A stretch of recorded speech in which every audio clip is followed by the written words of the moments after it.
Welcome to Cooking Course. I'm Chef Todd Moore. Here at Cooking Course, we don't talk about fine cooking. It's cooking coarse. It's getting dinner done. We're trying to demystify recipes for you, share some chef secrets, and give you the power and the creativity to create dishes in your home that you like, that you're proud of. But when we cook with basic cooking method, there are a lot of skills that we need to accomplish this. The first and most important is knife skills, and we're going to talk about that for the next few episodes. But a question that is asked of me more often than not is, what's a good knife, Chef Todd?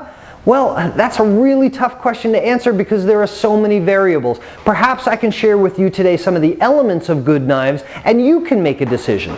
For the longest time, and we're going to talk about generally our chef's knife, but the composition, the type of metal is for any knife. But our chef's knife, and this is the most important knife you should have in your house, for the longest time chef knives were made out of carbon steel. Now carbon steel is a little softer and it's easier for us to sharpen. We can sharpen a carbon steel knife as many times as we would like, but you know what? Being soft, it loses its edge that much more quickly.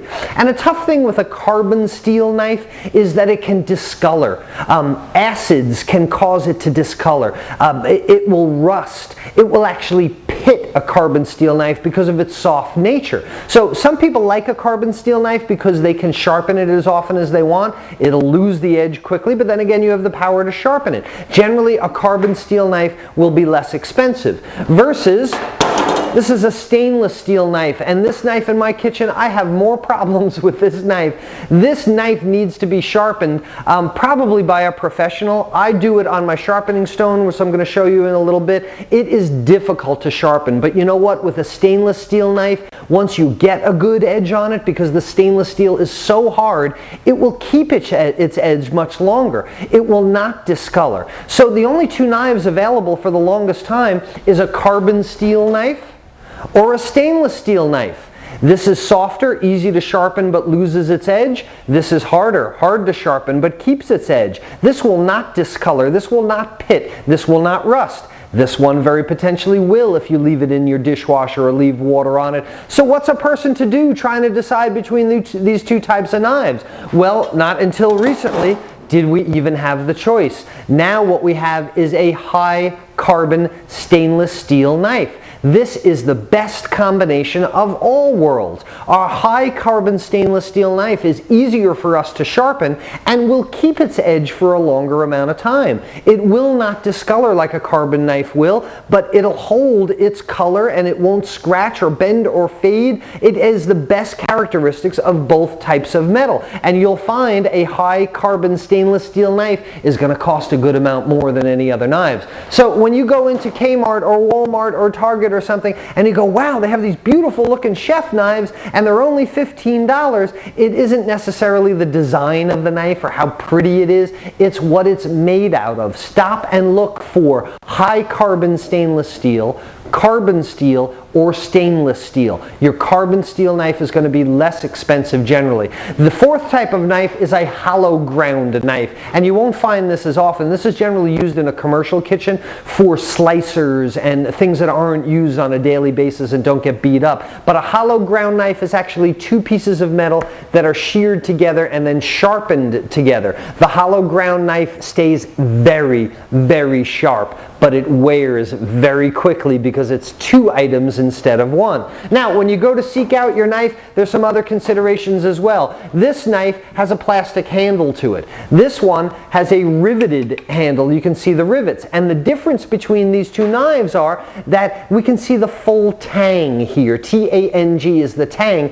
And what this shows me is this knife is of one-piece construction. This handle extends all the way down through the blade, as opposed to my plastic handle blade, which has sentimental value because this is from culinary school some 15 years ago or so, so I still use it, but there's no tang that I can see. And you know what? If it's put together with plastic like that, most probably the tang goes to about here or so. Is this that much of a worse knife? No, I've gotten 15 years worth of use out of it. I love this knife. It's not a very good knife, but I've become comfortable with it, and it's good to me. I like it. This knife with a full tang will be much more expensive than then this knife with a rat tail tang, they call it. So some things to look for: the composition of the knife, what it's made up of, the construction of the knife, whether it has a full tang or not, whether the handle is riveted or molded, and what the handle is made out of. In a commercial kitchen, they do not allow us to have wood handles because wood is porous. Wood can absorb bacteria.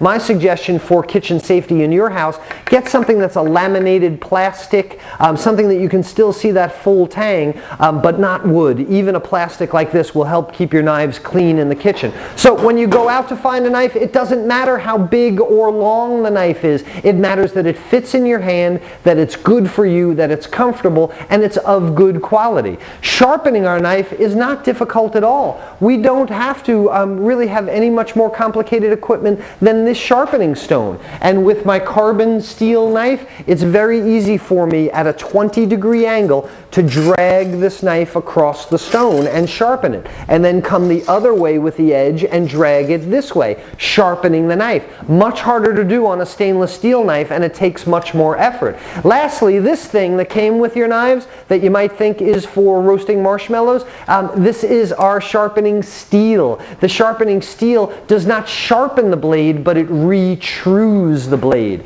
So if a sharp blade is like this, put those down. If a sharp blade is like this, a dull blade is like that, what the sharpening steel does is solve this for us. It's when we get burrs on either side of the knife, and the sharpening steel will retrue the blade. So after I've dragged my carbon steel blade over my sharpening stone to resharpen it, I can now take my sharpening steel to retrue the edge. Come on. That's not necessary. Plus, we have a varied angle. The correct way to use the sharpening steel is I put it down on my tabletop at a steady angle, and I pull the knife across it purposefully, down on the table at a steady angle, and the knife comes across it at about a 20-degree angle to remove those burrs. So once I've sharpened it, I can steel it, and the knife is now ready to go. So before you head out to buy some knives, ask people, what are they made of? Look at the type of handle, look at the full tang or the half tang, and most importantly, feel it. Is it well balanced in your hand? Are you a really petite, small woman with a gigantic machete that you're trying to cut things with? Or are you a 6'5" guy with huge hands with a little tiny knife like that? Get the knife that fits you, that works best in the kitchen. And join us tomorrow. We're going to actually start cutting stuff here at Cooking Coarse.